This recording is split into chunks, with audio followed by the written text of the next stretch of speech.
Bonsoir à tous et merci de nous rejoindre aussi nombreux pour ce nouveau webinaire.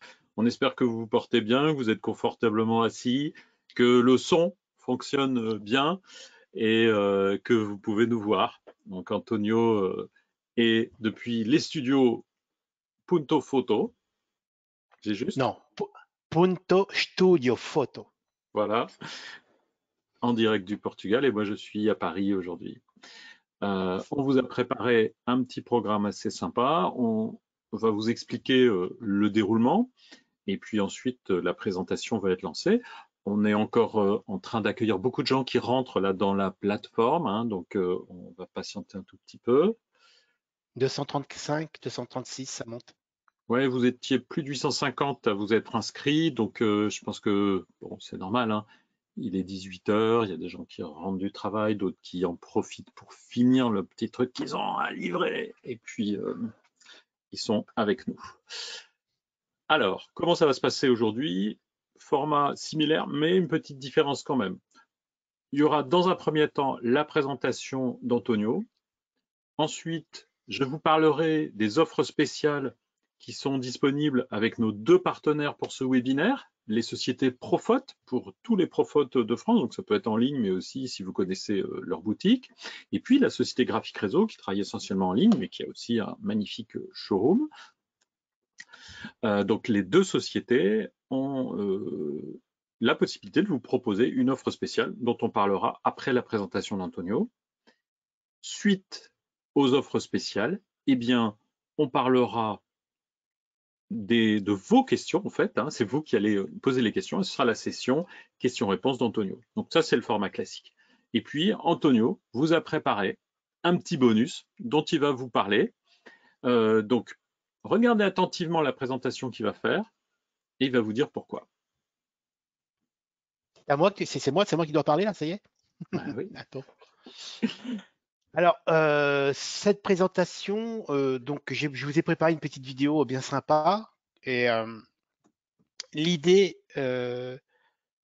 pour la mise en situation de la charte Color Shaker, c'est quand même il n'y a pas que la charte Color Shaker, il y a l'utilisation de l'application, mais aussi en même temps de la placer dans un vrai flux de production d'images. C'est-à-dire que là, ce que vous voyez derrière moi, c'est une partie de mon studio, enfin de notre studio, celui avec Maria, ma femme. Et donc, on a créé un espace. Et alors, je suis surtout connu pour être un photographe de paysage. Donc, vous voyez, ma base de travail, c'est comme la photographie de voyage, reportage. C'est aussi des voyages perso pour mon activité d'auteur photographe, car en même temps, vous le savez, j'expose en galerie, j'ai édité mon premier livre, là je travaille sur le deuxième. Donc il faut que j'aille sur le terrain chercher des images pour mon travail d'auteur et mon travail de reporter. Mais quand je suis à la maison, en parallèle bien sûr de mon activité de formateur, puisque vous le savez, je forme certains d'entre vous à travers mon site de formateur. Et, euh, et donc avec ma femme est aussi photographe et elle, sa spécialité, c'est la photographie nature morte. Alors ça peut être du culinaire, ça peut être du packaging, cosmétique, etc. Et l'idée, c'est de vraiment vous démontrer, et c'est ce qu'on va découvrir ensemble, qu'avec pas grand-chose, c'est vraiment le terme, c'est avec pas grand-chose, avec juste un boîtier et une optique, on peut faire de très très belles choses. Vous découvrirez du travail donc qu'on réalise en duo avec ma femme, et vous verrez un peu comment on fonctionne tous les deux. C'est-à-dire qu'il n'y a pas de secret. Là, ce qu'on va découvrir en vidéo pendant 30 minutes, c'est comment on s'organise, comment on positionne notre sujet, puisque on est amené à travailler pour des clients qui nous proposent de travailler sur des sujets assez précis. Et donc, l'idée, c'est de mettre en situation un sujet. Donc là, on va prendre le sujet pommes et poires, et avec cet esprit locavore. Après, vous comprendrez pourquoi dans la vidéo. Et surtout, vous allez surtout comprendre que même chez vous, avec juste de la lumière naturelle, vous voyez ici, ma droite, c'est ça, donc la gauche ici, c'est notre puits de lumière. On a un puits de lumière, c'est une baie vitrée avec de la lumière naturelle qui vient baigner nos sujets. C'est-à-dire qu'on travaille beaucoup en lumière naturelle, c'est un peu la signature de Maria. On a bien sûr de l'équipement artificiel en lumière, à lumière de studio, mais on aime bien cette lumière naturelle car elle est très facile à gérer, vous allez comprendre pourquoi. Et après, vous découvrirez la mise en situation donc de la charte Color Shaker dans les situations optimum, lumière naturelle, mais aussi dans les situations un peu plus complexes avec volontairement de la lumière artificielle chaude et froide, et vous verrez que grâce à cette color shaker, on arrive malgré tout, en prenant deux extrêmes, on a volontairement pris deux extrêmes, puisque dans une réalité de production d'images professionnelle, ça n'existe pas, mais malgré ça, en prenant deux extrêmes, on arrive quand même à faire en sorte que ces deux images peuvent cohabiter ensemble et on arrive à les rapprocher grâce à un travail via la color shaker. Donc voilà tout cet ensemble. Ensuite, pour aller un peu plus loin, On va peut-être lancer la présentation. Ce que je voulais, moi, c'est surtout que tu expliques que, en plus de la présentation, si les personnes qui participent sont attentifs, eh bien, vous aurez l'occasion de reproduire les exercices à partir de photos qu'Antonio vous envoie. Et on vous donne aussi le lien vers le logiciel que vous pourrez télécharger gratuitement. Vous pourrez télécharger les visuels que j'utilise comme exemple vous-même avec l'application qui va avec et faire vos propres simulations et surtout comprendre que c'est quand même relativement simple quand on a bien compris le fonctionnement de base du logiciel et de la charge Color Shaker. Alors, j'y vais, je vais. Tu lances la vidéo, c'est ça? Absolument, absolument. À tout de suite alors, dans 30 minutes.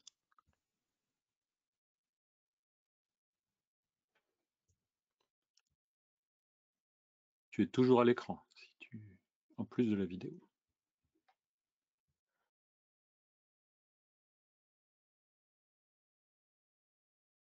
Bonjour à tous, nous sommes très heureux de vous accueillir au sein de notre studio de prise de vue. Alors à travers cette vidéo, Maria et moi aimerions partager avec vous notre quotidien de photographe de studio et surtout découvrir l'envers du décor.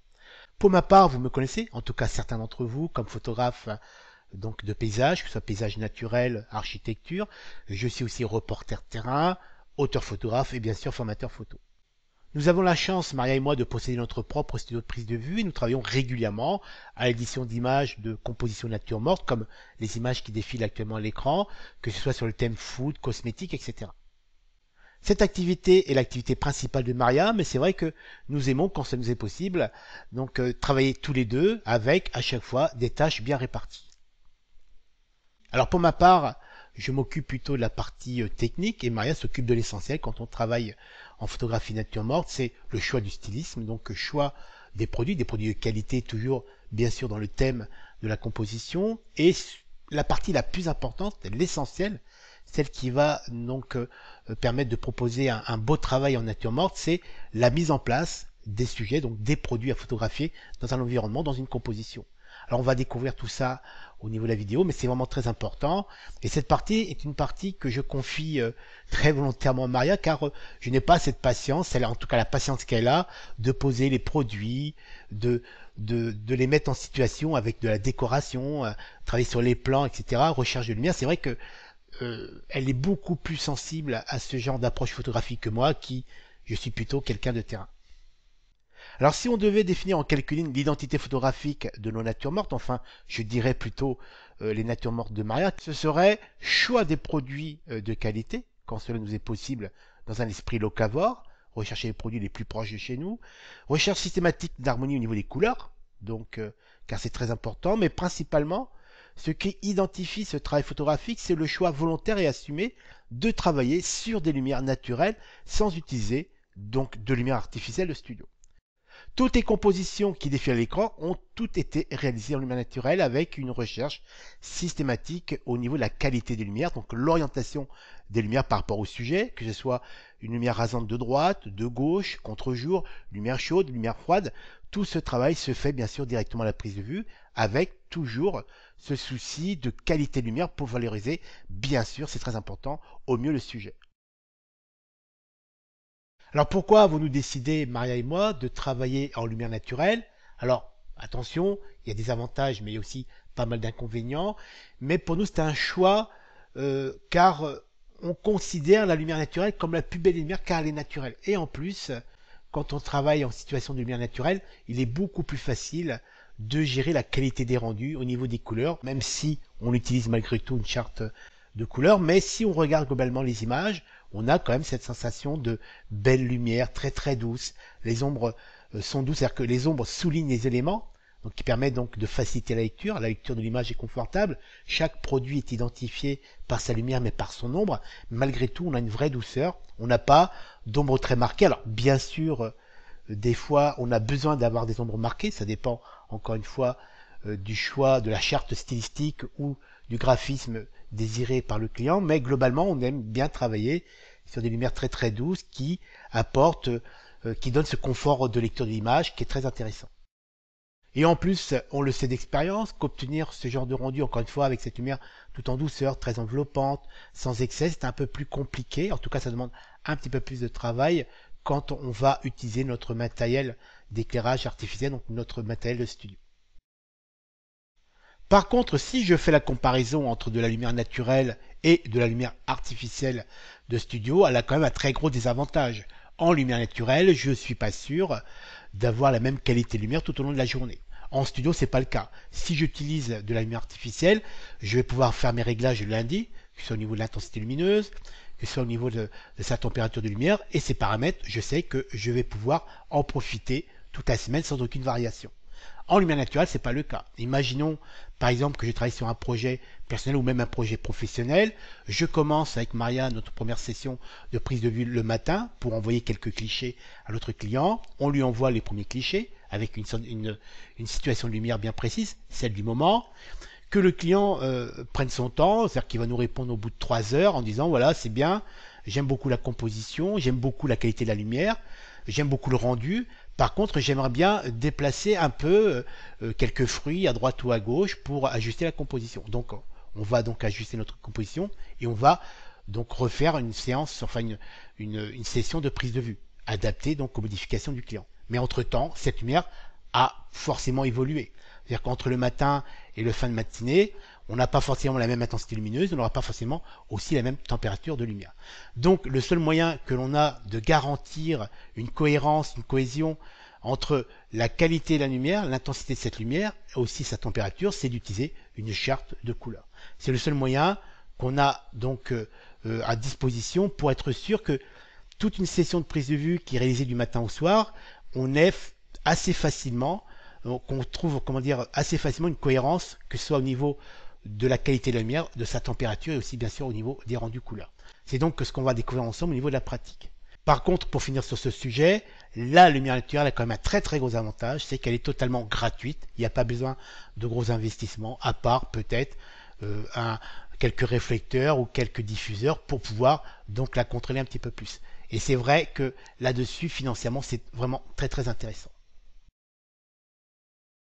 Alors pour la partie matérielle de prise de vue, qui est un poste bien sûr qui nous a demandé un gros investissement, on utilise un boîtier principal, le 5D Mark IV de la marque Canon. Ensuite, nous avons un parc d'optiques, mais disons que principalement, nous utilisons 3 optiques en fonction des sujets et des compositions. Nous avons une optique principale très utilisée, c'est une optique macro, 100 mm, focale fixe, qui ouvre à 2.8.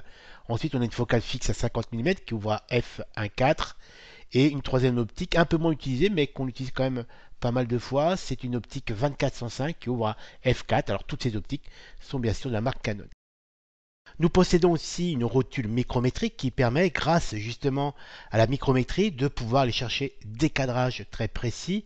Alors en toute franchise avec vous, ce genre de matériel coûte relativement cher, mais on peut bien sûr déjà obtenir de très beaux résultats avec des rotules traditionnelles. Et nous possédons bien sûr une charte de couleurs, le modèle Color Shaker Passport Photo 2, qui va nous permettre donc d'ajuster précisément les couleurs de nos prises de vue.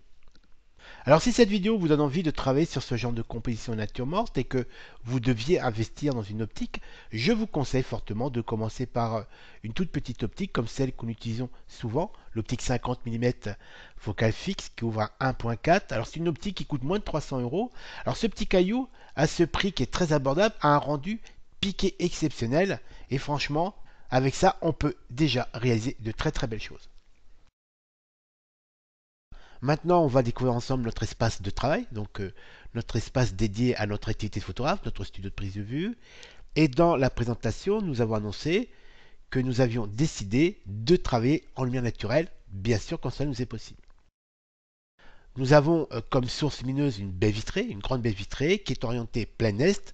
Ça veut dire qu'en fonction de la qualité de lumière recherchée, on peut profiter soit d'une lumière directe du matin, puisque tôt le matin, la lumière tape directement à l'intérieur du studio, donc en lumière rasante, c'est une lumière quand même très intense. Mais si on décide de travailler sur une lumière beaucoup plus douce, on attend tout simplement que le soleil bascule donc vers le sud et on se retrouve avec beaucoup de luminosité mais sans aucune lumière directe.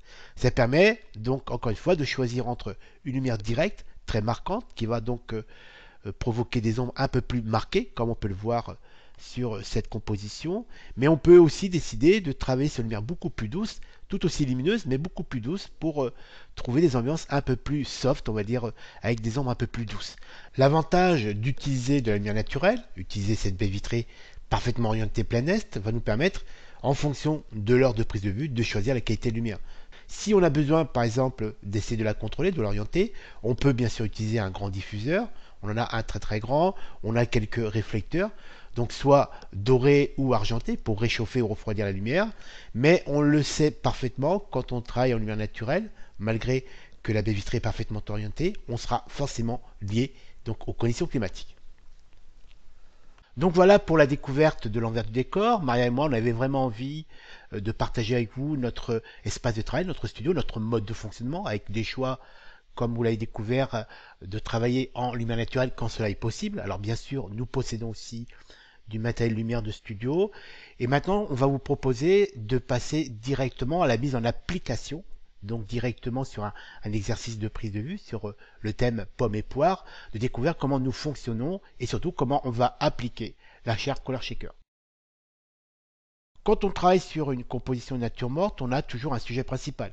Pour cette vidéo, nous avons décidé de travailler sur des fruits pommes et poires que nous avons sélectionnés dans un esprit locavore. Alors les fruits viennent du petit commerce de notre village de montagne et ce sont des fruits qui sont produits tout près de chez nous dans la région d'Alcobasse, donc à peine à 2 heures de route de la maison. Alors notre région est très riche en production puisque nous avons aussi accès à des produits comme des noix, des noisettes, des amandes, sans parler bien sûr des oranges très réputés de la région d'Algarve.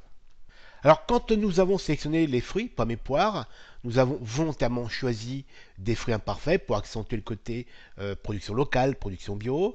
Nous avons choisi des noix, des noisettes, nous avons aussi ramassé quelques glands de chêne et quelques branches mortes avec un peu de mousse dans les forêts tout autour de nous. Et nous avons sélectionné quelques végétaux séchés pour encore la décoration, la mise en place de la scène. Après avoir sélectionné les éléments de décoration, les sujets, pommes et poires, on doit construire notre scène. Alors je précise bien notre scène car il faut se positionner un peu comme si on était un metteur en scène qui doit donc travailler sur une pièce de théâtre. Avant de mettre en place les acteurs, pommes et poires, on doit très logiquement construire la scène, la décoration. Quand on compose sur ce genre de nature morte, on doit garder une certaine logique au niveau de la composition et au niveau de la mise en place des éléments.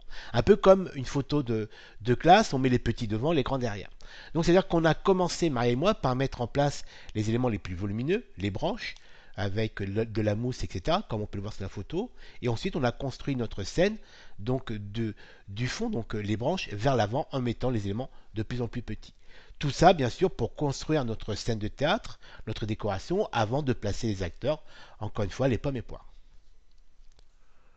Ensuite, comme on peut le voir sur la vidéo, la mise en place des acteurs, pommes et poires, se fait avec une vraie logique de prise de lumière. Les fruits réagissent différemment à la lumière en fonction de l'orientation. On va aussi sélectionner les parties peut-être un peu plus abîmées avec des petits coups, des imperfections qui vont donner un côté authentique à la composition.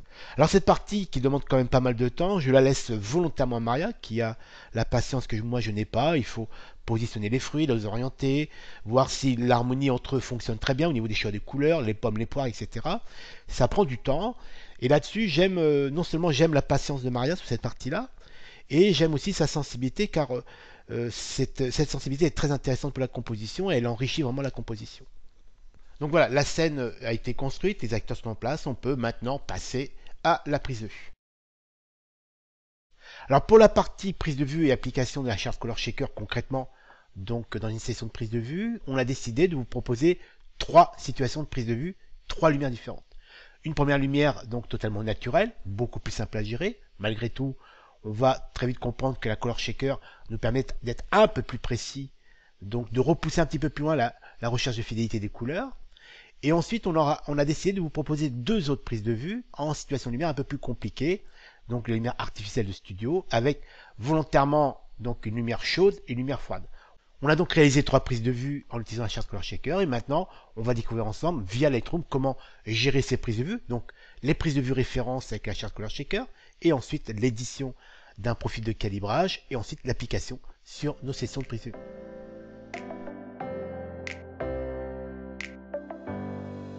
On a donc réalisé tout au long de la journée plusieurs sessions de prise de vue. On a importé nos négatifs numériques sous Lightroom. On est sur une version Lightroom 2022, dernière mise à jour. Mais globalement, les procédés qu'on va découvrir ensemble sont bien sûr applicables aux versions précédentes. On a commencé par une session en lumière naturelle, celle-ci. On a donc le shoot référence avec la Charge Color Shaker qu'on va utiliser pour éditer notre profil de calibrage. Et ensuite, on a 4 prises de vue. Alors, je vais vous expliquer ensuite pourquoi on en a pris 4. Donc, la nuit venue, on a réalisé cette fois-ci en lumière artificielle, lumière de studio. Une première prise de vue en lumière volontairement refroidie. Et ensuite, on a une seconde prise de vue, cette fois-ci en lumière réchauffée. Pour vraiment comprendre qu'en utilisant la Charge Color Shaker, même si on est sur des écarts de lumière quand même assez conséquents, on le voit entre la lumière froide et la lumière chaude, on va pouvoir quand même ajuster ça assez précisément. Donc on va commencer par la session en lumière naturelle qui est celle-ci. Alors pourquoi j'en ai réalisé 4? Pour on va dire plutôt pour partager avec vous aussi un paramètre qui est très important quand on fait de la nature morte, c'est le travail sur la profondeur de champ. On a donc réalisé une première image à f5.6, on a l'info sur le cartouche en haut à droite. Ensuite, on a réalisé une prise de vue à f8, f11 et f16. Alors ça c'est important puisque en fonction du résultat recherché, on va aussi pouvoir travailler sur la profondeur de champ. Si on prend le f16 qui est ici, alors la mise au point a été faite sur cette pomme, exactement là. Et donc à f16, si on parcourt l'image, la pomme qui est juste devant est relativement nette. Et quand on remonte, on sent qu'il y a une petite perte de netteté vers le fond de l'image, mais globalement, l'image est parfaitement équilibrée au niveau du choix de profondeur de champ. Si on prend l'extrême, donc une ouverture à 5.6, on zoome sur la pomme, on voit bien, donc la pomme référence qui est celle-ci, là où j'ai fait le focus, on voit bien que la pomme qui est juste devant, comparée donc à l'autre, voilà. Donc le F16, les deux pommes sont quasiment nettes. Si on passe sur le F5.6, on voit tout de suite que la première pomme est totalement floue.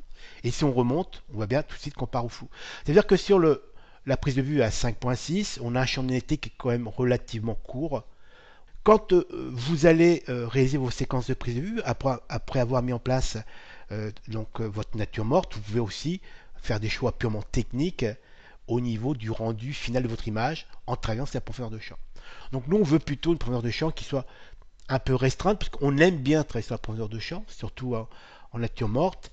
Et je trouve que F11, c'est pas mal. Si on compare, par exemple, à la présence à F8, vous voyez, F11, F8, on voit vraiment que la pomme décroche relativement rapidement. Celle qui était ici juste devant la pomme référence qui est celle-ci. Donc je pense qu'on va rester sur le F11 qui est relativement équilibré. Et si on remonte, je veux dire, on part un peu au flou, mais ça reste quand même assez lisible. Donc on va prendre comme référence, au niveau en tout cas de la prise de vue qu'on va traiter, c'est celle qui a été réalisée avec une profondeur de champ à F11. On va donc maintenant les sélectionner le shoot référence avec la charte Color Shaker. C'est-à-dire qu'on a tout simplement positionné la charte Color Shaker au niveau de notre composition. Alors petite astuce, si vous travaillez tout seul, vous pouvez utiliser un micro trépied comme je l'ai utilisé pour la stabiliser. Alors pour cette prise de vue référence, il faut tout simplement l'orienter vers la source lumineuse.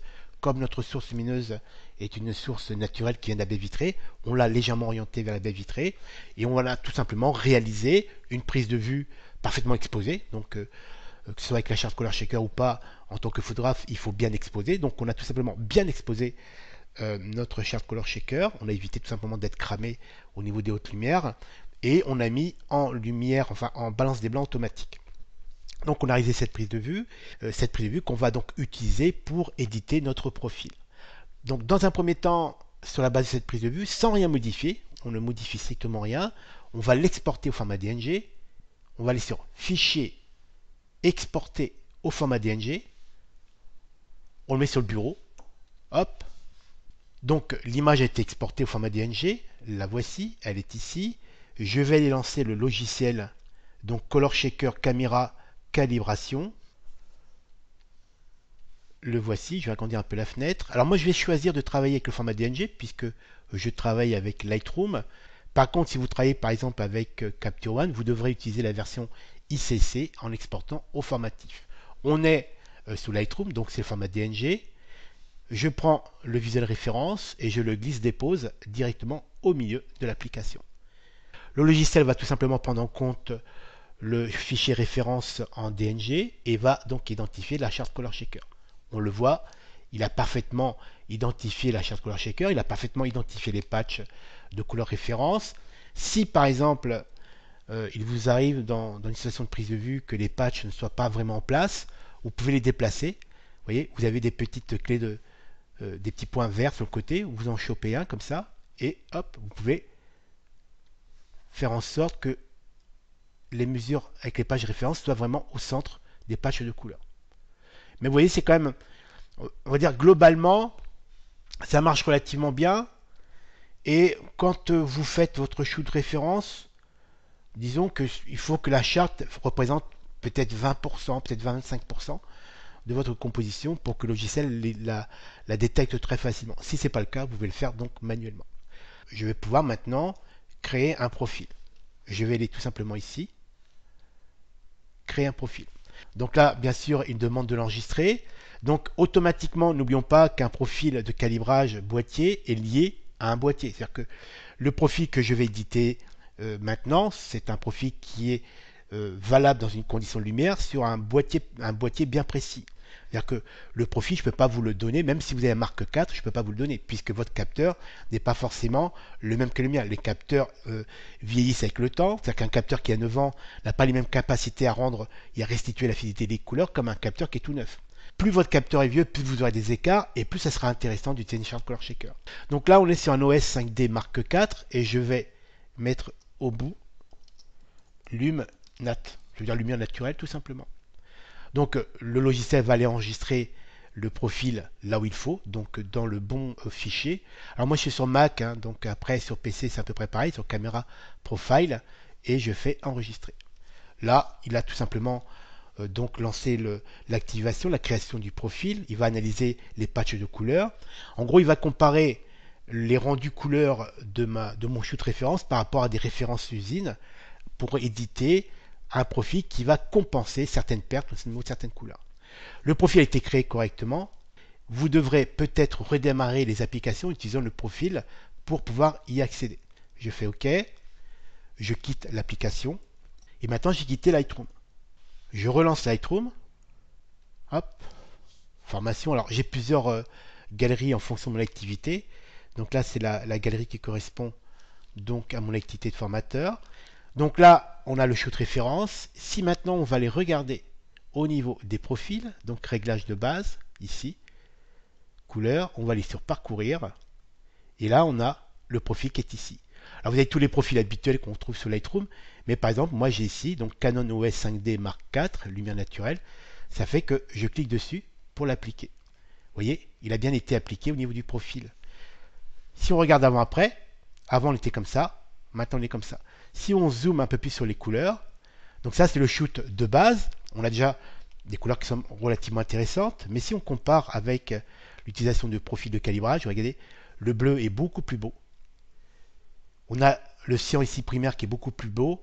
On a les couleurs qui sont un petit peu plus saturées, mais qui restent très très naturelles. Ça veut dire que malgré le fait qu'on travaille en lumière naturelle, on peut se dire, ouais, la lumière naturelle c'est très facile à gérer, oui. Mais si on est encore une fois dans une démarche de fidélité extrême entre le rendu des couleurs et la réalité des produits au niveau de leur teinte naturelle, cette démarche permet d'optimiser, donc en fin de compte d'obtenir des prises de vue avec une architecture gestion de la couleur et gestion de la lumière qui est quand même très parfaite. Donc vous voyez, c'est vraiment intéressant. Avant, après. Ça fait que maintenant, si je prends le shoot référence qui est le mien, celui donc avec l'ouverture de diaph à F11, je vais faire la même manipulation. Hop, parcourir, et je lui applique le profil en double-cliquant dessus. Canon OS Mark IV, lumière naturelle. Avant, après. Alors si on zoome par exemple sur la pomme, vous voyez, Regardez au niveau des tons moyens, par exemple sur la poire qui est ici. Avant, on était un peu chaud. Maintenant, on est sur une couleur un peu plus naturelle. On a un peu plus de douceur au niveau du contraste, puisque ça joue sur les couleurs, mais comme automatiquement la Chart Color Shaker permet aussi de faire une balance des blancs, on est quand même sur une situation très bien maîtrisée. On a des rendus vraiment impeccables. On a une belle douceur. On est sur une situation de lumière naturelle qui est quand même relativement facile à gérer, mais malgré tout, on le voit quand même, on a une belle douceur ici, c'est-à-dire qu'on a une base de travail qui est vraiment très intéressante, parfaitement maîtrisée. Après, l'idée c'est d'avoir encore une fois un rendu le plus fidèle possible, mais si ensuite vous décidez d'aller vers un rendu un peu plus créatif, pourquoi pas, mais en tout cas vous savez que on démarre notre travail sur une image qui est parfaitement, une prise de vue qui est parfaitement gérée au niveau de la restitution, de la fidélité des couleurs. Pardon. Ensuite, nous avons appliqué à la prise de vue parfaitement calibrée grâce au profil de calibrage. Nous avons appliqué un léger traitement, on a ouvert les ombres et on a baissé légèrement la clarté de l'image pour avoir ce rendu un peu tableau Renaissance qu'on peut admirer dans certains musées. Alors, pour conclure sur ce premier exercice en lumière naturelle, vous l'avez vu, malgré qu'on travaille en lumière naturelle, qui est une lumière quand même relativement facile à gérer, malgré ça, la gestion de cette prise de vue via l'utilisation d'une charte de color shaker nous a permis quand même d'optimiser le rendu, donc nos couleurs, et c'est vrai que non seulement on se retrouve avec une base parfaitement gérée au niveau des rendus de couleurs, mais on sait aussi qu'on gagne beaucoup de temps, car en appliquant cette procédure de contrôle dès la prise de vue, grâce à la charte de couleurs, nous avons la certitude d'avoir des couleurs naturelles et très proches des produits. Alors maintenant, on va monter d'un cran en vous proposant une mise en situation de l'utilisation de la charte Color Shaker, mais cette fois-ci en conditions de lumière non stabilisées. Ça veut dire que concrètement, que ce soit en studio, chez nous ou chez un client, des fois on est amené à travailler une session de prise de vue qui va durer toute la journée. Donc on peut très bien avoir le matin une belle lumière bien lumineuse, chaude, et d'un seul coup dans l'après-midi, le temps change, où le soleil bascule et on se retrouve avec une lumière un peu plus froide, un peu plus éteinte. Et donc, et c'est logique, si on veut avoir une cohérence des différents shoots réalisés toute la journée, avoir une cohérence au niveau des couleurs et aussi du rendu des lumières, il va falloir trouver des solutions pour, donc en fin de compte, trouver une norme qu'on va appliquer à toutes les sessions, qui va être la norme référence, pour rééquilibrer l'ensemble et ensuite, s'il le faut, réajuster les couleurs. Donc pour simuler concrètement ce genre de situation, on a décidé de réaliser deux prises de vue, donc la nuit tombée en studio, avec une première prise de vue avec une lumière volontairement froide, celle-ci, et ensuite une seconde prise de vue avec volontairement une lumière chaude. Donc là, ce sont les prises de vue sorties de capteur, et donc maintenant, on va découvrir, à travers l'application de la charte Color Shaker, qu'il est possible, avec très peu de manipulation, de trouver une cohérence globale entre ces deux prises de vue, faire en sorte qu'ils se rapprochent le plus possible en termes de qualité de lumière et aussi en termes de teinte, et ensuite, s'il le faut, on réajustera bien sûr les couleurs. Alors, on va commencer par la prise de vue en lumière froide, qui est celle-ci. Donc, première prise de vue avec la charte Color Shaker, ensuite on l'a enlevé et on a réalisé donc de suite une deuxième prise de vue. On va commencer par donc neutraliser le profil couleur intégré à cette prise de vue, qui par défaut, si on va sur réglage de base, est sur Adobe Couleur. Donc moi je vais lui appliquer appareil photo fidèle, hop, comme ça on va neutraliser. Vous voyez, il y a déjà une légère différence au niveau des couleurs. D'ailleurs, au passage, peut-être que certains d'entre vous se posent déjà la question, pourquoi sur l'exercice précédent, lumière naturelle, je n'ai pas neutralisé mon fichier négatif numérique. Alors, en toute transparence avec vous, l'exercice précédent, lumière naturelle, on les dans les conditions optimales en termes de qualité de lumière, donc la lumière naturelle, donc pas forcément besoin de neutraliser le fichier pour éditer le profil de calibrage. Quand vous êtes en situation de lumière un peu plus complexe, lumière artificielle, comme c'est le cas avec une lumière chaude ou lumière froide, je vous conseille pour en gros neutraliser le fichier et être sûr que l'édition du profil soit vraiment optimisée. Et donc maintenant, dans un second temps, je vais réaliser une balance des blancs. Alors, la balance des blancs, je vais utiliser la pastille, celle-ci, qui correspond donc à la même teinte utilisée pour la charte Color Shaker sur le volet, donc balance des blancs personnalisée. On prend le sélecteur de balance des blancs et je vais cliquer dessus. Alors je vérifie que je suis bien actif sur les deux images, donc l'image référence avec la charte et l'image sans la charte. Pour ça, il suffit tout simplement de vérifier qu'on est bien en synchronisation automatique. À partir de là, je vais sélectionner donc le shoot référence avec la charte et je vais, comme tout à l'heure, fichier exporté au format DNG. Le voici. Je vais lancer le logiciel Color Shaker Camera calibration en français, pardon. Hop. Je glisse dépose, comme tout à l'heure, au milieu. Il va donc détecter les patchs de couleur, la partie qui nous intéresse, donc la charte de couleur. Impeccable, tout est en place. Les patchs sont parfaitement sélectionnés. Et je crée un profil. Je vais le nommer donc FR pour lumière froide. Et vous pouvez, si jamais vous avez plusieurs sessions de prise de vue à réaliser donc tout au long de votre semaine, chez un client ou chez vous, vous pouvez mettre par exemple la date de prise de vue de cette session pour vous y retrouver. Parce que là, on a que quelques profils, mais des fois, on peut en avoir plusieurs. Donc moi, comme c'est uniquement dans le cas du webinar, je vais laisser FR tout simplement, puis web. Comme ça, je le sais. Donc FR pour lumière froide et web. Enregistré. C'est parti. L'édition se fait tranquillement. Alors comme tout à l'heure, le profil a été créé correctement, vous devrez peut-être redémarrer l'application, donc mon Lightroom. Je fais OK. Hop, je quitte l'application. Alors je ne vais pas démarrer tout de suite mon Lightroom puisqu'on a un deuxième profil à éditer, celui avec la lumière, cette fois-ci la lumière chaude. Comme tout à l'heure, je sélectionne les deux. Le shoot référence avec la charte et sans la charte.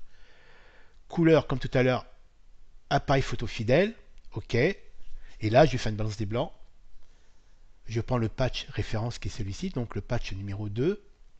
Je prends le visuel référence et comme tout à l'heure, fichier exporté. Vous voyez, c'est pas très compliqué. DNG sur le bureau.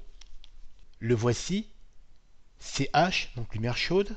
Je lance de nouveau Color Shaker Camera calibration. Je glisse, dépose ce fichier, cette fois-ci en lumière chaude. Impeccable, ça fonctionne très bien. Créer le profil.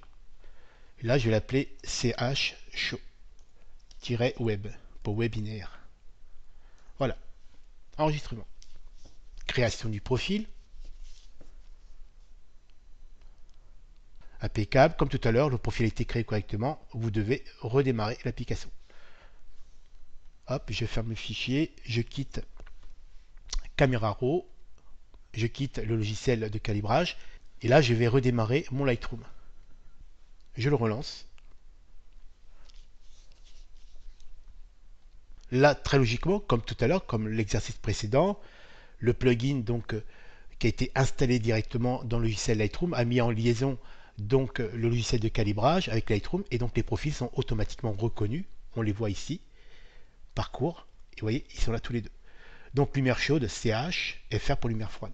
Donc là, dans un premier temps, je vais sélectionner le visuel qui a été réalisé en lumière froide. Et là, je vais lui appliquer le profil, encore une fois, pour optimiser les couleurs. Donc lumière froide, voilà.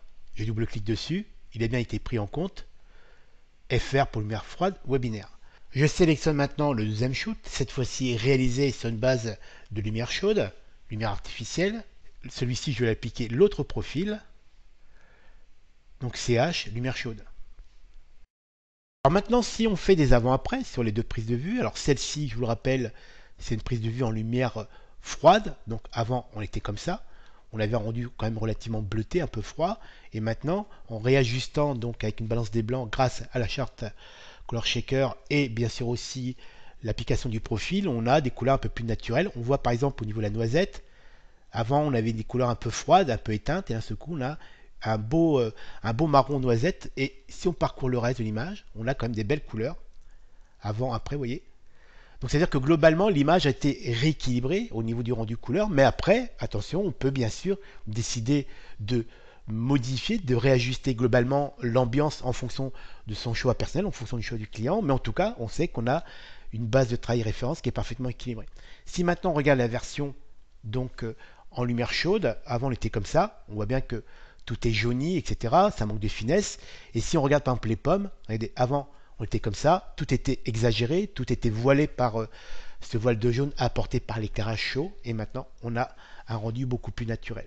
Ça veut dire qu'en fin de compte on est parti sur deux extrêmes. Alors si on compare les deux, celle-ci et celle-ci, on a quand même une légère différence au niveau de la teinte. On a l'impression que la prise de vue en lumière chaude est un peu plus voilée au jaune. Après, on peut bien sûr le réajuster en travaillant sur les curseurs de teinte et de température, mais globalement, l'idée c'était vraiment de mettre en situation des conditions extrêmes. On est sur une lumière très chaude, celle-ci, comparé à une lumière très froide, celle-ci.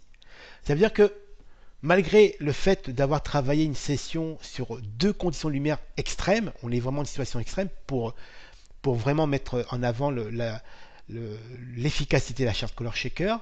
Malgré ça, on a quand même réussi à trouver une cohérence entre les deux en partant de photos totalement réalisées en conditions totalement différentes en termes de lumière. Après, on peut bien sûr décider de modifier, de réajuster. Par exemple, sur celle-ci, on peut très bien décider de réchauffer un tout petit peu si on veut pour casser un peu le petit voile de jaune. Donc je remonte la teinte très très légèrement. Vous voyez déjà, on a un rendu qui est beaucoup plus naturel. Et sur la version froide, je peux faire le contraire, la refroidir un tout petit peu. Voilà. Et si on compare les deux, regardez, on est très très très proche. Il y a très légère différence de luminosité sur la version qui a été donc réalisée en lumière chaude. Et ça, c'est logique. J'ai remarqué de par mon expérience, et c'est un peu logique, la lumière froide est un peu plus lumineuse de base que la lumière chaude. Donc c'est pas un problème. Je vais tout simplement l'exposer un tout petit peu plus, très légèrement. Et si on regarde, donc la lumière froide et la lumière chaude, vous voyez, on a quand même une belle cohérence entre les deux en partant de deux extrêmes. Donc voilà, on a découvert ensemble des exercices d'application concrets de la charte Color Shaker en situation de prise de vue, en situation de production d'image, avec trois exercices totalement différents. Un premier en lumière naturelle, relativement facile à gérer comme on a pu le voir ensemble. Et ensuite, deux exercices en situation extrême, à la base de la même composition, une prise de vue en lumière froide et une prise de vue en lumière chaude. Alors, en toute honnêteté avec vous, ça n'arrive jamais en production d'image. On n'a jamais un tel écart, mais je pense que cet exercice est intéressant car même en partant de deux images qui ne sont pas faites pour fonctionner ensemble en termes de rendu de couleur, de qualité de lumière, température de lumière, etc., malgré cette différence extrême, grâce à l'application de la charte Color Shaker, donc sur la partie charte de couleur, en l'utilisant comme référence pour une balance des blancs et en l'utilisant aussi pour éditer un profil de calibrage, on a réussi à coordonner, à trouver une cohérence donc entre les deux images, tout en sachant qu'on est parti quand même de deux situations extrêmes.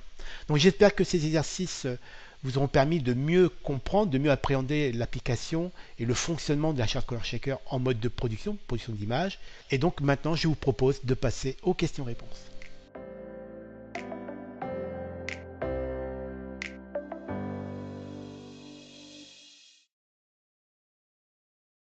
Voilà, bah merci Antonio, c'était très sympa. Je vais fermer ça. En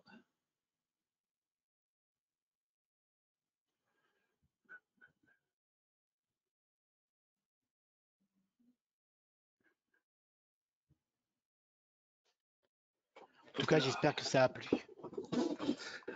Oui, on fait juste un tout petit temps de pause parce que parfois après la vidéo, il y a des personnes qui pour qui ça saute un tout petit peu. Donc voilà. Merci déjà pour votre attention. On a plein de questions pour la session questions-réponses. Tant mieux. C'est Donc, que les gens sont intéressés, c'est tant mieux. oui, j'ai toute la liste ici et on va s'efforcer de répondre à cela dans quelques instants. Avant ça, moi, ça fait partie aussi du schéma du webinaire. Je vais vous parler des offres spéciales qui sont proposées donc par nos deux partenaires et je vous présente ça tout de suite. Ensuite, on retrouve Antonio pour la session questions-réponses, mais c'est très rapide. Donc, allons-y. Voilà. Alors, donc, des offres spéciales, eh bien, elles sont disponibles de manière très simple. C'est 10% de remise jusqu'au 4 février 2022 sur tous les produits Calibrite. Chez qui?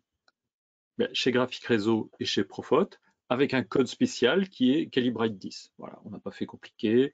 Je pense que c'est assez simple. Oui, c'est court. c'est pas grave, vous verrez si ça vous intéresse d'en profiter ou pas, c'est vous qui décidez. Alors, ensuite, sauf que moi ça défile pas, donc je vais passer sur celle-ci. L'exercice pour le webinaire, ce que Antonio vous a préparé. Donc on va vous envoyer les deux fichiers RAW qu'il vous a montré tout à l'heure. Le logiciel Color Checker Caméra Calibration, donc vous allez avoir le lien pour Mac, le lien pour Windows, et puis vous n'avez plus qu'à essayer, voir si ça vous tente, et voir ce que ça donne pour vous à partir des fichiers, bien sûr, qu'on vous aura envoyés. Mais, et c'est là où c'est intéressant, si vous avez une charte Color Checker, alors ça peut être une charte Color Checker récente, donc qui sera à la marque Calibrite. Ça pourrait aussi être une charte Color Checker à la marque X-Rite, puisque en fait ces chartes elles existent depuis 40 ans. Alors, je vais vous montrer. Là j'en ai une, ça c'est la Color Checker Mini. Celle qui est derrière moi, celle-ci c'est la version pour la vidéo. Alors vous voyez la taille est nettement plus importante, puisque celle-là elle est faite pour pouvoir travailler depuis un drone. Et puis on a des chartes qui sont adaptées pour les gens qui font de la photo en mode, par exemple, macro. Et donc là, la taille, elle est plus du tout la même. Alors, je vous le montre. Donc, c'est un vrai petit bonhomme Lego. Ça vous donne une idée, c'est tout petit. Donc, rien à voir avec ce qu'on a pu vous montrer. Il ne faut pas la perdre, celle-là. Ah, elle vaut assez cher parce qu'en fait, chaque patch de couleur est monté avec une pince à épiler. Hein, donc, je ne vous le cache pas. Ouais, c'est pas un jouet, c'est pas un jouet, c'est une vraie charte. Oui, très cher, les couleurs sont très précises. Par contre, si vous faites de la photo de tout petits objets, de bijoux, de timbres, de pièces de monnaie, des choses comme ça, tout ce qui est détail, ça peut être extrêmement utile puisque pour que ça fonctionne bien, typiquement, il faut que la charte, elle représente à peu près 10 maximum 20% de la surface de l'image. Donc, vous doutez bien que si la charte, elle est trop grande, vos détails, ben, vous ne pourrez pas les prendre. Donc, voilà, avec toutes ces chartes, le logiciel que vous pouvez télécharger fonctionne, même si c'est une plus ancienne encore, il y a Greta Macbeth, etc. Le logiciel fonctionne. Et pour continuer ce petit point, parce que tout le monde n'est pas au courant, mais Calibrite a repris l'activité photo et vidéo de X-Rite. Et dans ce cadre-là, pour nous, c'est très important qu'on continue à accompagner tous les clients. Les logiciels que fournit Calibrite aujourd'hui, qui s'appellent CC Profiler pour Color Checker Profiler et CC Studio pour Color Checker Studio, fonctionnent bien avec les produits nouveaux, donc tout ce qui est Calibrite, mais est rétro-compatible avec toutes les sondes de marque X-Rite, je vous les ai mis, hein, X-Rite Photo Vidéo, i1 Display Pro, i1 Display Pro Plus. Ouais, ça marche, ça marche, ça marche. Et Studio, etc. J'ai téléchargé la dernière version et comme j'ai les deux modules, j'ai les deux sons, ça marche très très bien, pas de souci. Voilà, c'est juste important parce que tout le monde n'est pas au courant et j'ai eu beaucoup de questions. Donc voilà, on commence en fait la session questions-réponses sur oui, mais qu'est-ce qui va se passer si j'ai une sonde X-Rite? Est-ce qu'elle va marcher avec le logiciel Calibrite? Oui. Il n'y a aucun souci, aucun souci. On voilà, en a trois.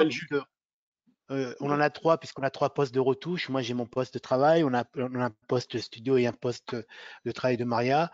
Et on a différentes générations. Et avec la dernière mise à jour, même avec le changement Calibrite, ça marche très très bien. Il n'y a aucun souci là-dessus. Voilà, donc je vous rappelle, jusqu'au 4 février, 10% de remise sur les produits Calibrite chez Graphic Réseau, chez Profot. Il y a beaucoup de boutiques Profot, je crois qu'il y en a 7 en France, dans différentes villes, et Graphic Réseau est très présent. Les deux sociétés sont présentes aussi en ligne, si ça vous intéresse. Gardez bien le nom du code, mais je vous renvoie tout ça sous forme d'un email. Et puis maintenant, Antonio attend vos questions. Alors, moi, je vais les passer. Donc, Antonio, je te laisse en plein écran. Je vais te passer aussi la main si jamais tu veux partager, par exemple, ton écran. Donc, je te passe en présentateur. C'est fait.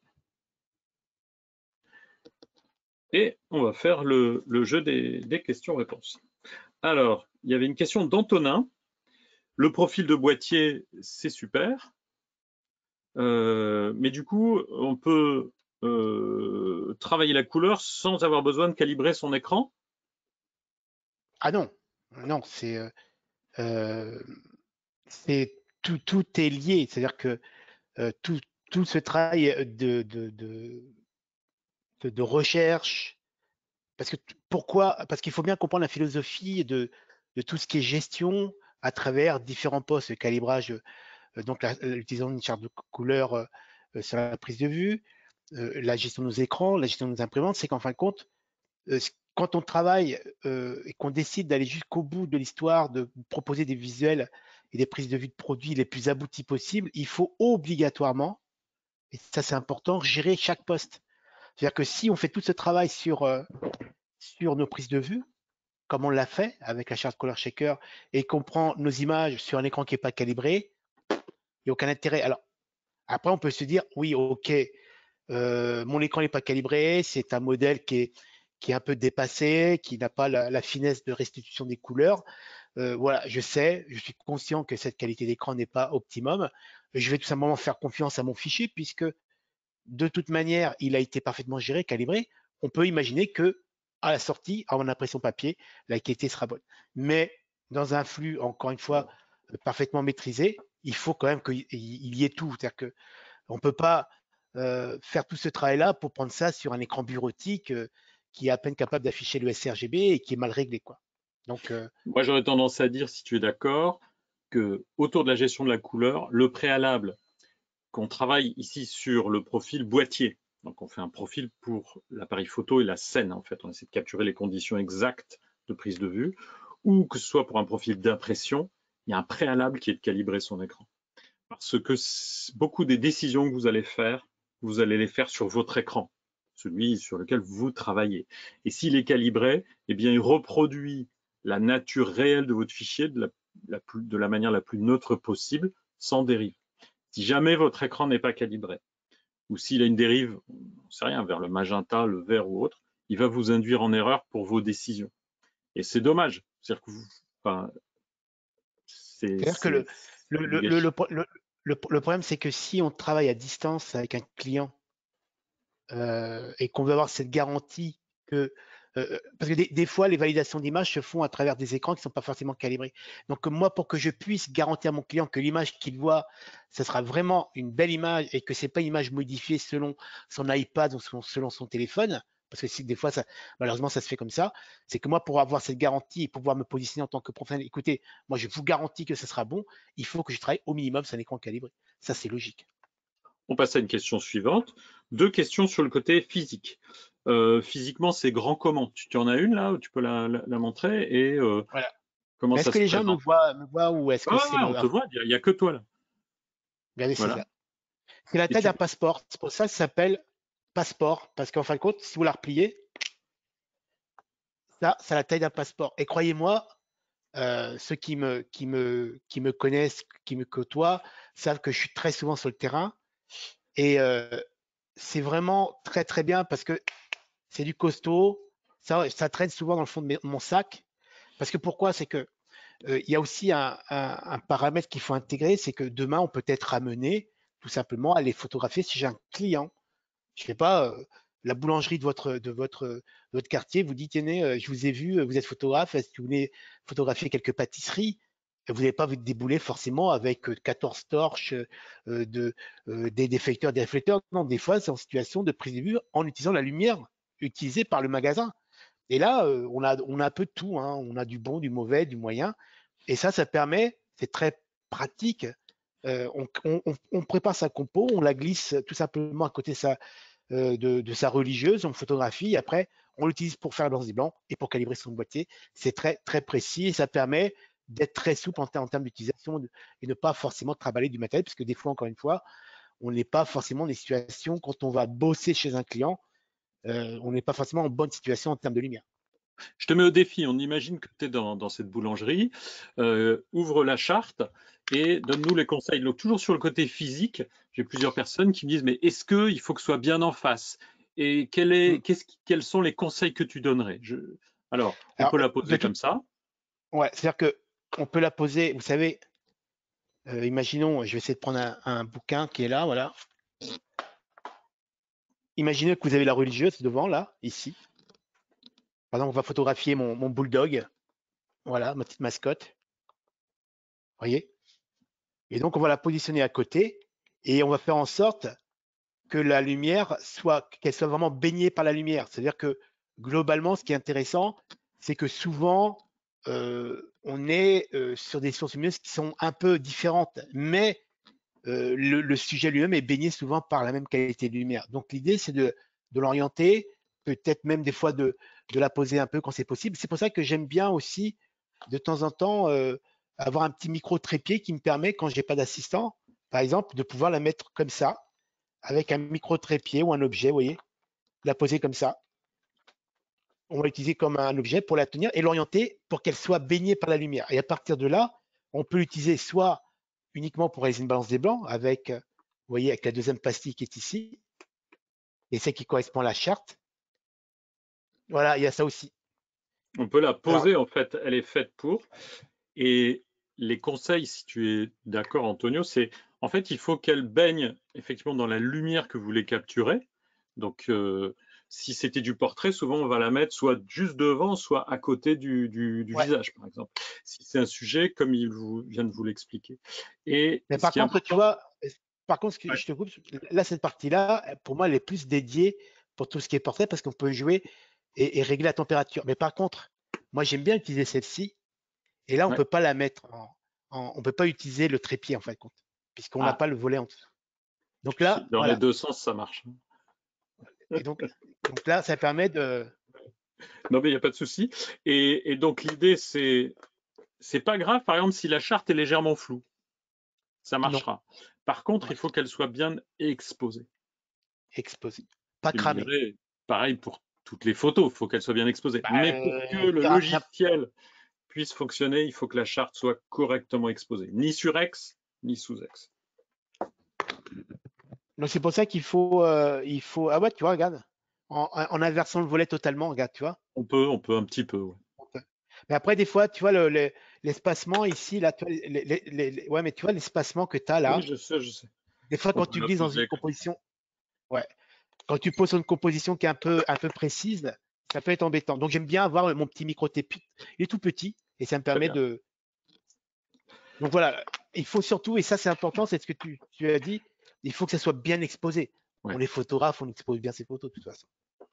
Oui, mais si c'est mal exposé, en fait, le logiciel ne va pas arriver à récupérer ou à traiter les informations correctement, hein. Donc, juste Si pour te bah, dire. c'est comme, c'est un peu comme si quand on fait de prise de vue, si on crame les lumières, c'est mort. Il y aura zéro, on peut rien récupérer derrière.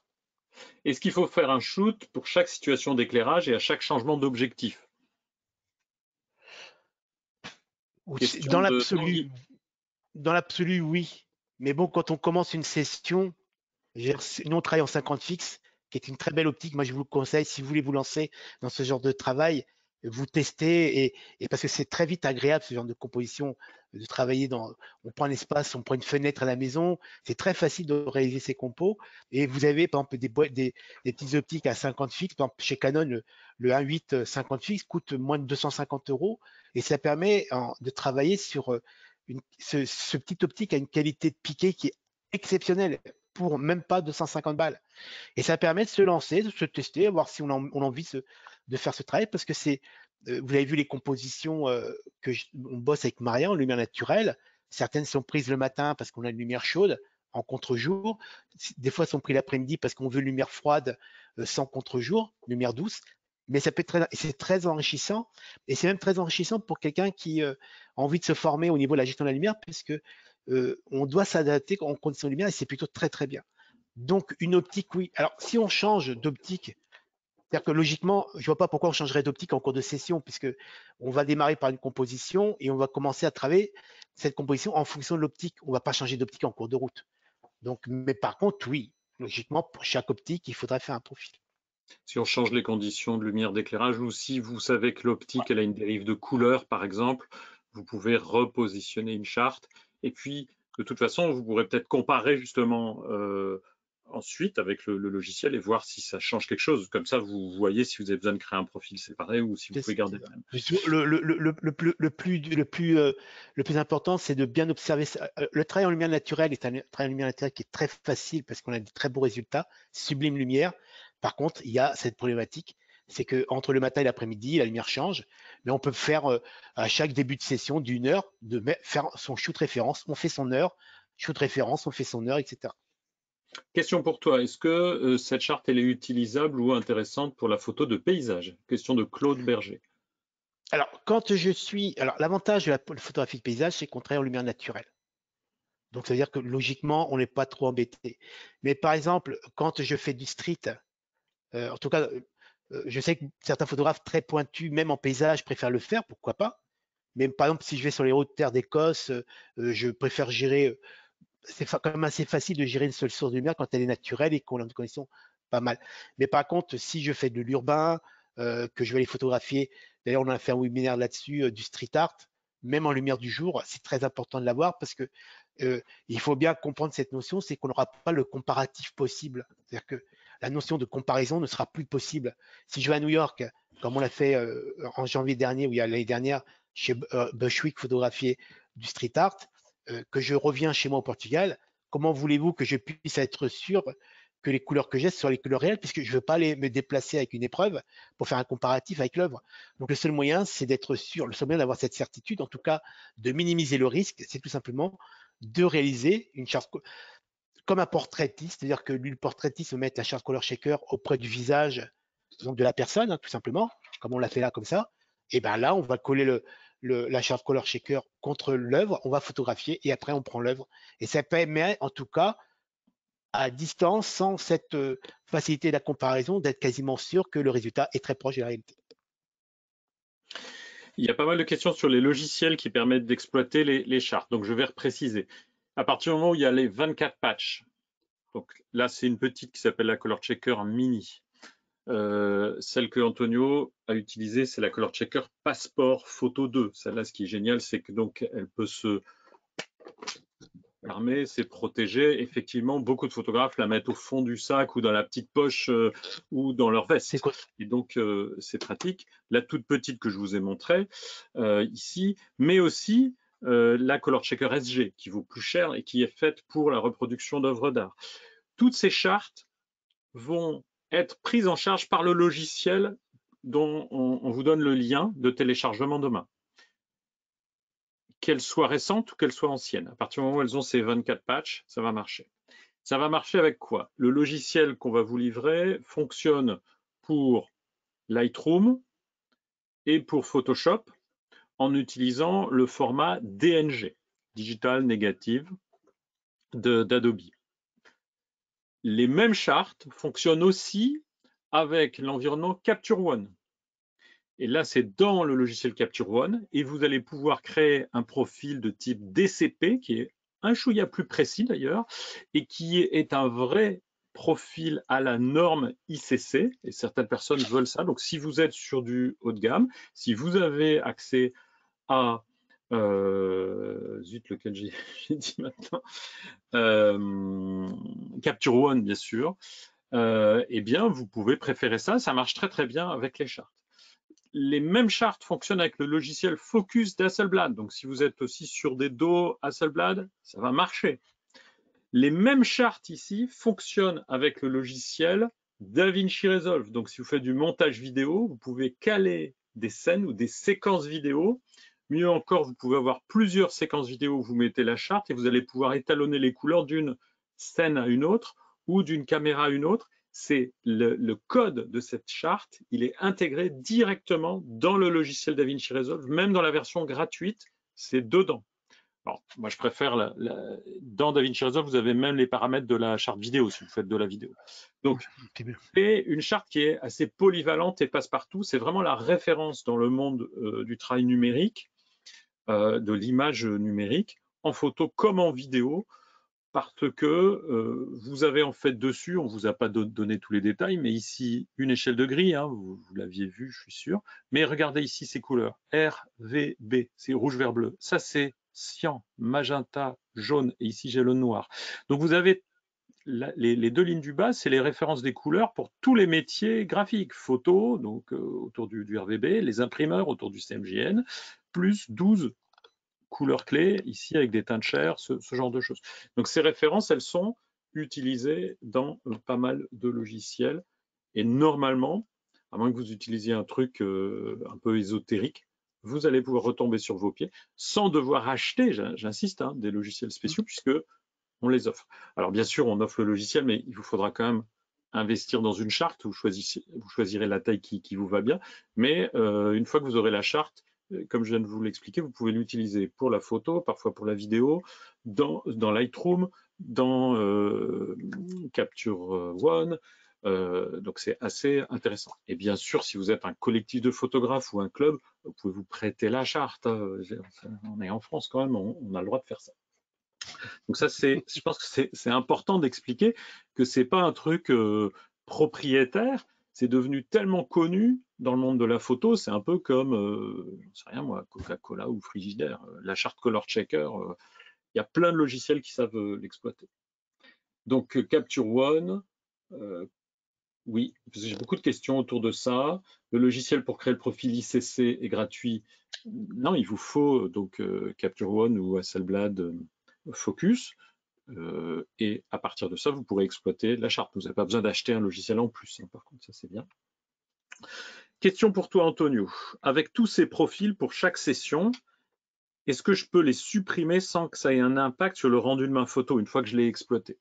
Bien sûr, parce que de toute façon, dès qu'il est intégré, il est définitif. Ah, ben, ah oui, tu veux dire supprimer, c'est-à-dire qu'en fin de compte, c'est très simple. C'est dès que l'image est exportée en TIFF et que la session est terminée, que l'image est livrée, ou que parce que souvent ces images-là, il y a toujours un petit défaut. Faut être honnête, elles sont jamais parfaites à 100% sous Lightroom. On optimise le maximum des interventions sous Lightroom parce que tout ce qui sera fait sur un négatif numérique sera bien meilleur qu'après. Ça, il faut vraiment intégrer ça. Tant qu'on travaille sur un négatif numérique, l'intervention sera de meilleure qualité puisqu'on travaille sur le négatif.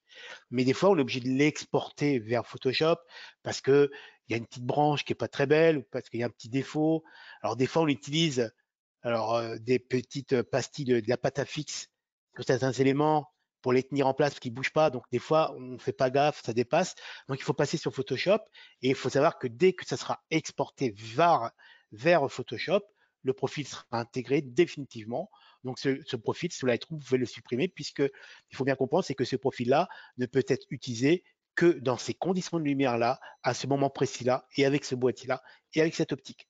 Donc, on ne peut pas le garder, on dit, ah, je vais l'utiliser dans une semaine. Non.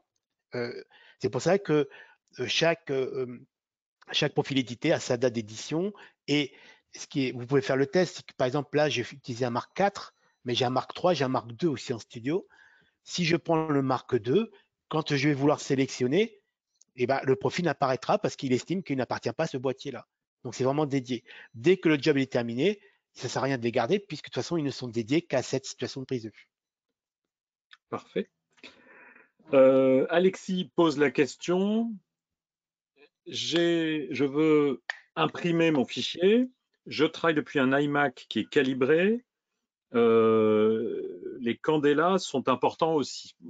Pour moi, si l'écran il est calibré, les candélas, on ne va pas les changer, quoi. Donc, il y a ce lien entre le profil de prise de vue et pour aller jusqu'à l'impression, est-ce que ça va participer à l'amélioration, je dirais.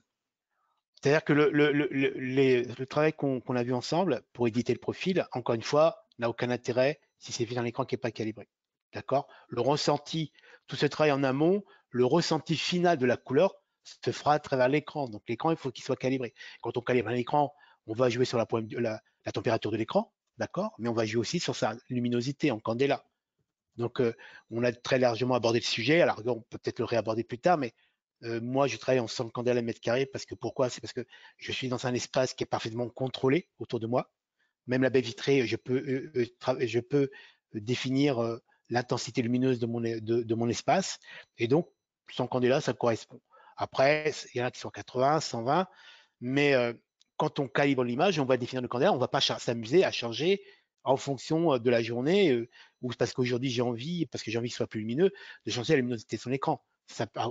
Tout ce travail de calibrage est totalement faussé. Donc, ce travail de premier travail de calibrage, de gestion de la couleur à la prise de vue, prise en charge sur un écran qui est parfaitement calibré.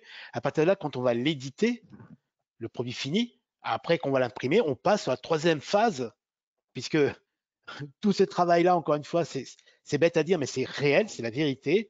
Calibrer son boîtier, calibrer son écran et imprimer sur une imprimante qui n'est pas calibrée, aucun intérêt. Donc, quand on commence à vouloir gérer et contrôler tout son flux de production, tout ce travail de la prise de vue terrain jusqu'à l'impression. Donc, boîtier calibré, écran calibré, imprimante calibrée sur du papier bien géré, tout simplement. Une question que je pose à toute l'audience, j'ai pas mal de personnes qui me demandent est-ce que ça fonctionne avec les logiciels DxO? J'en sais rien, j'ai pas eu l'occasion de faire le test. Si quelqu'un a la réponse, n'hésitez pas à la partager avec nous, puisqu'il y a plusieurs personnes, Gilles Kaminski et d'autres, qui posent cette question. Sous DxO, avec DxO Lab, est-ce que ça marche? Je ne sais pas. Peut-être en mode manuel, peut-être qu'il faut sélectionner les couleurs. Je ne connais pas suffisamment leur logiciel. Je vous ai quand même cité quatre logiciels très répandus avec lesquels ça fonctionne. Référence. Ouais, quand même. Resolve, Lightroom, Photoshop, Capture One. Alors, Focus d'Hasselblad, on est d'accord, c'est un petit peu plus spécifique, mais c'est quand même assez courant. Donc pour DxO, si quelqu'un a la réponse, je suis preneur. Pour d'autres questions, la durée de vie d'une charte. Alors, ça dépend du photographe. Ouais, et du boîtier aussi de protection. Si vous êtes très précautionneux et que vous la rangez à chaque fois que vous l'avez utilisée tout de suite dans une petite pochette, eh bien, elle va avoir tendance à vous durer à peu près 2 ans. Est-ce qu'il y a une pochette? Est-ce qu'il y a une pochette qui est livrée avec ton modèle? Oui, il y a une petite pochette cartonnée. Et donc, les gens, ils la perdent. Enfin, c'est pas très. Cette version-là, elle est un petit peu plus légère. La Color Shaker Pochette classique. opaque. Elle est opaque, Pochette il faut opaque. absolument qu'elle soit opaque. Si jamais vous la perdez, vous en faites une, prenez une grosse enveloppe bien épaisse, ça va marcher aussi. En fait, toutes ces couleurs sont imprimées sur un papier non couché. Ce sont des couleurs imprimées avec des pigments d'une qualité intéressante, importante, mais on le sait, la lumière du soleil et toutes les lumières chargées d'UV vont endommager les pigments au bout d'un certain temps. Donc, si vous voulez qu'elle vous dure longtemps, dès que vous l'avez utilisée, vous la mettez. Alors, Antonio vous a montré, si vous avez le boîtier, bah, là, elle est protégée, hein, c'est sûr. C'est Et l'intérêt de attention, la Passport. justement, quand on fait du studio, où des fois on a du temps, ou même quand on est en extérieur, on l'utilise. Par exemple, si je fais une balance des blancs, par exemple, on met pas les doigts dessus, et quand on a fini, on ferme, on la laisse pas au soleil, bronzer au soleil, c'est pas la peine, c'est mort, quoi. Oui, sur la Vraiment faire plage attention. arrière de ta voiture. Donc, Ouais, le ouais. soleil est tout ce qui. En fait, il y a beaucoup de lumières qui peuvent être chargées d'UV aussi, hein, même dans un magasin. Ça va faire passer certaines couleurs. Donc, 2 ans si vous êtes précautionneux, ça peut être moins longtemps, ça peut être plus longtemps si vous êtes hyper précautionneux.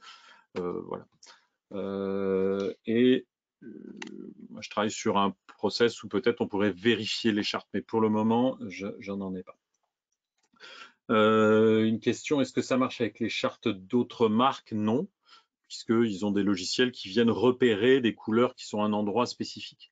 Je répète, ça fait depuis, je crois, 45 ans que cette charte Color Checker existe dans ce format avec ces couleurs-là, et elle continue à être utilisable et utilisée. Alors, est-ce qu'il y a des gens qui m'ont répondu pour DxO? Personne n'utilise DxO et a testé avec la charte. Vous pouvez. Alors Pierre-Michel, il me dit comment je peux retélécharger le logiciel pour ma Color Checker Passport. Mais on va vous l'envoyer demain, donc vous pourrez le recharger pour Mac, pour Windows, la dernière version qui date de 2021. Et je trouve que, et justement, au passage, c'est que, comme tu sais, j'utilise ça depuis pas mal d'années.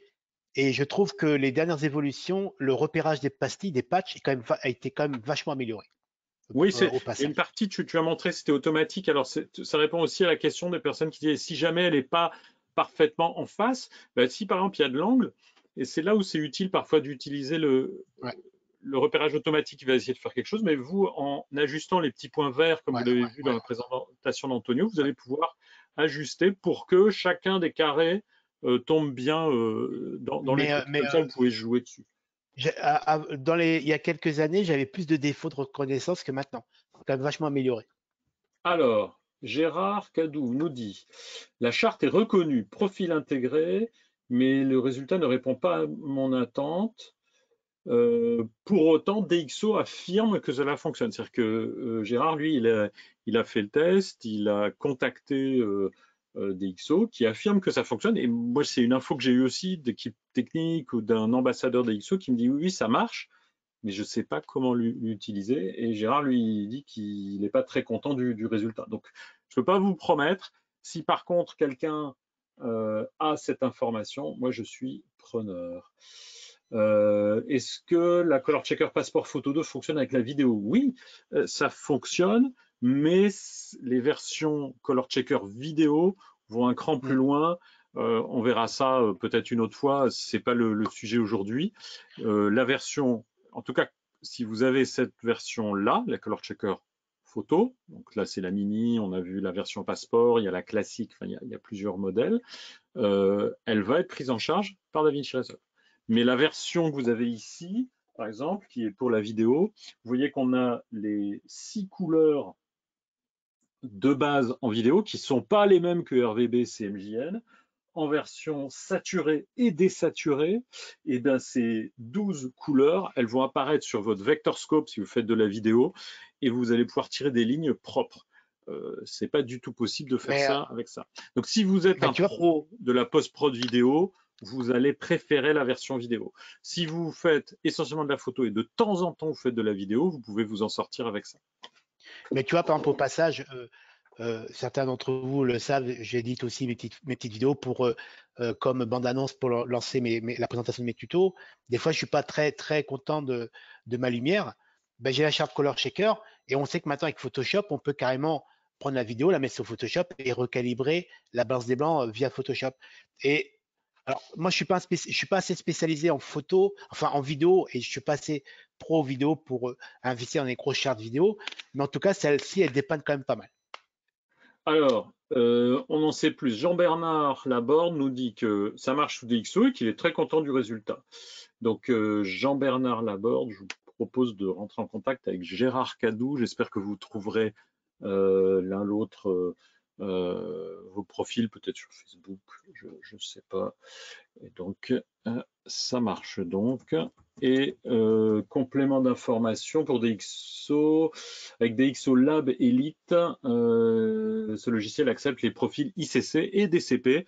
Donc, il n'y a pas de raison que ça ne marche pas. Ça, c'est une information de Claude Schetzel. Voilà, donc c'est fait. Merci. Hein. Alors, balance des blancs. Tu as fait dans ta présentation une balance des blancs automatique. Qu'est-ce que ça apporterait de faire une balance des blancs manuelle? Et est-ce qu'il y a des situations et des éclairages où c'est recommandé quand même? En studio, non. Alors, en paysage, ceux qui me côtoient savent que j'ai pris pour habitude de travailler en balance des blancs imposé à mon boîtier à 5002. Mais en studio, on aime bien être en automatique. Pas de toute manière, comme on travaille en fichier négatif numérique, ça change pas grand-chose puisque de toute manière, on peut la faire après sans problème. Parce que si on prend la charte, si par exemple on commence par une balance des blancs chartée avec la balance des blancs, donc la partie charte de gris, on peut très bien commencer par ça. Donc ça n'a pas vraiment d'importance. C'est pour ça qu'on le met en automatique, alors que habituellement je suis plutôt pas fan de l'automatique puisque quand je suis auteur photographe, quand je fais de l'urbain ou du paysage, j'aime bien poser ma température qui correspond à une sorte de signature, une volonté d'aller vers des tons un peu grisés bleutés, comme beaucoup d'entre vous apprécient. Mais autrement, en studio, on se met souvent en automatique, en sachant que de toute façon, derrière, comme on passe par le négatif, on peut faire ce qu'on veut après, il n'y a pas de souci, quoi. Super. Ça, on a répondu, on a répondu. Ben voilà. Est-ce que tu voudrais finir peut-être par un conseil que tu aimerais donner aux participants ou un petit truc complémentaire qu'on n'aurait pas encore abordé? Ça peut être aussi de manière générale sur la photo. Je te laisse le Non, mais dernier mot et puis on va arrêter là-dessus. moi, ce qu'on voulait vraiment mettre en avant, c'est que on est souvent interrogé, parce que c'est vrai que vous avez vu les qualités de prise de vue, les exemples qu'on a développés, on est quand même sur des belles compositions, des belles lumières, et souvent on m'interroge, oui, parce que souvent on a ce mythe que pour avoir de la très belle photo, des fois c'est très compliqué. Mais vous l'avez vu, avec pas grand-chose, c'était vraiment quand on avait discuté, Hervé et moi, j'ai dit voilà, on va mettre en avant le fait que on peut, avec pas grand-chose, une optique pas trop chère, un boîtier. Alors, j'ai un Mark IV, mais on peut très bien faire ça avec n'importe quel boîtier, hein. Alors, on est bien d'accord que c'est pas le boîtier va apporter une qualité technique à la photo, mais la composition, la gestion de la lumière, ça n'a rien à voir avec le boîtier, hein. Je veux dire, cette philo, oh, mes photos sont moyennes, je vais acheter un boîtier plus cher, ça c'est une grosse connerie, on est d'accord, hein.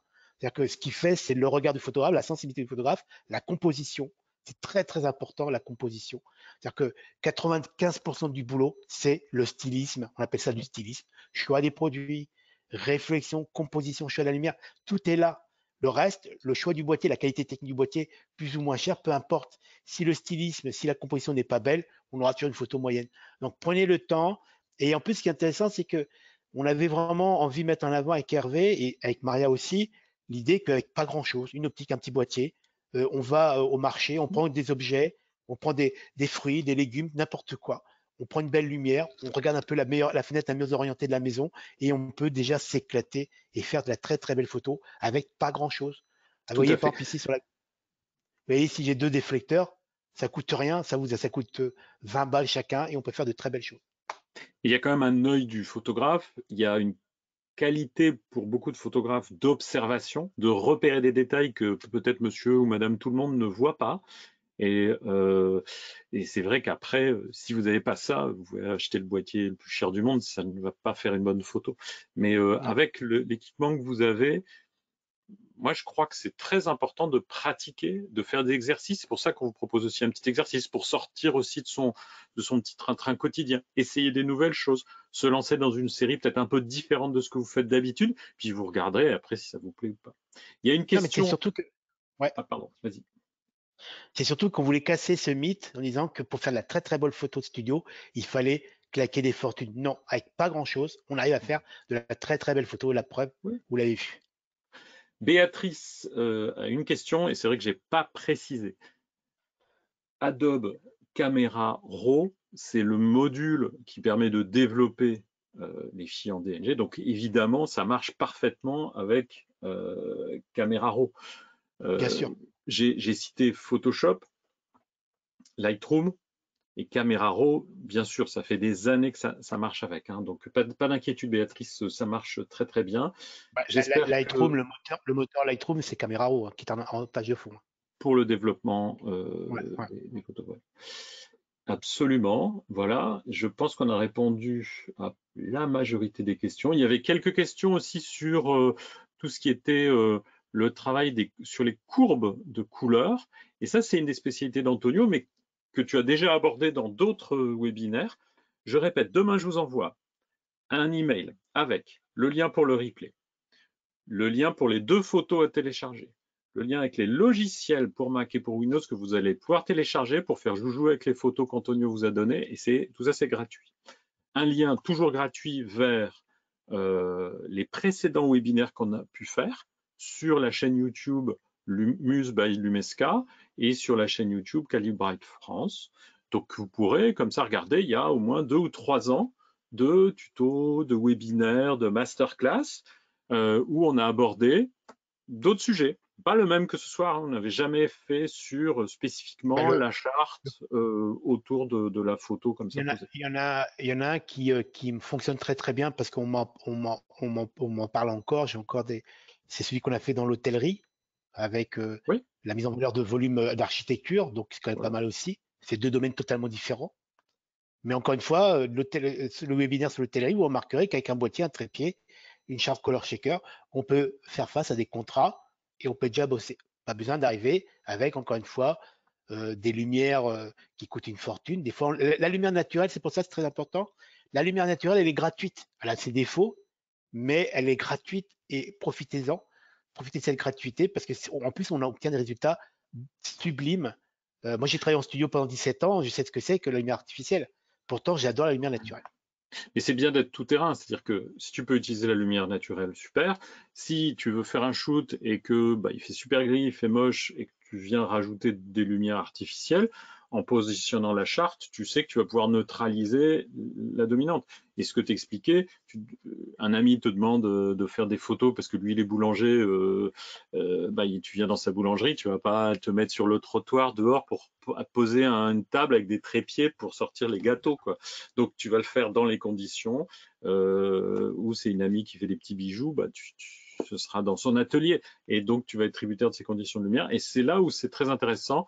La charte, elle va vous permettre de neutraliser ces conditions d'éclairage qui peuvent être un petit peu différentes, quitte à ce que les mêmes bijoux, par exemple, vous alliez prendre des photos en extérieur et là, les couleurs seront plus proches du naturel. Je vais pouvoir faire du coup toute une série pour lui faire par exemple un petit catalogue avec des photos qui sont en extérieur, des photos qui sont dans son atelier, peut-être avec une lumière qui est trop jaune.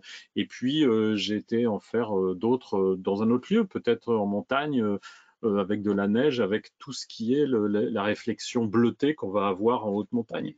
Et donc la charte, elle permet de corriger ça pour que, par exemple, l'objet, il va avoir les mêmes couleurs alors que j'ai trois sessions avec des éclairages différents. Et c'est vous qui choisirez après, hein, créativement. Voilà. Merci beaucoup. Il est 19h25. On rend l'antenne et on vous souhaite une très bonne soirée. On a un prochain webinaire, pas avec Antonio, mais avec Niels Snape, lundi prochain pour ceux que ça intéresse, autour de vraiment l'écran au cœur de l'édition. Mais on retrouvera Antonio certainement pour un autre webinaire prochainement. Et je vous invite à suivre l'actualité de Calibrite sur notre page Facebook.